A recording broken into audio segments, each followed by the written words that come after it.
मुबारक हो, लड़का है। अभी तुम्हारे भाई से बात हुई, लड़का होने वाला है। अरे क्या वाकई? शुक्र है, सारे मसलों से जान छूट गई हमारी। नूर ने आखिरकार अपने घर वालों से बात कर ली, आप उन्हें हाँ कह दिए।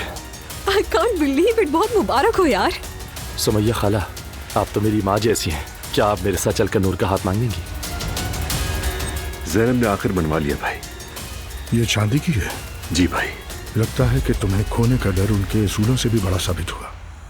आपकी यूनिवर्सिटी के बोर्ड ऑफ डायरेक्टर्स में शमूलियत को भी साल के आखिर तक सस्पेंड कर दिया गया है। तुम नहीं रोगे, तुम्हें रुलाने वाले रोएंगे। तुम यहाँ क्या कर रही हो? आओ ना नीचे। क्या कर रही हो दुआ? तुम्हें जाहिर नहीं होने देना, जिस तरह इसने तुम पर जाहिर नहीं होने दिया। तुम पर प्यार जताया, तुम्हें भी वैसे ही करना है, अपने बच्चों की खातिर। क्या बात है दुआ? अजलान चीट कर रहा है मुझे। मैंने कहा था ना दोबारा बात नहीं होगी। दुआ को कुछ पता तो नहीं चला, बस ये जानना था। दोबारा फोन मत करना, सुना नहीं उसने। तुम्हारा प्लान तो धरा का धरा रह गया। बिल्कुल नहीं, असल खेल तो अब शुरू हुआ है। एमरे क्या हाल है? जाओ जाके कह दो उससे कि मुझसे और मेरे खानदान से दूर रहे वो। मेरे एक बंदे ने उस रात की वीडियो बनाई थी।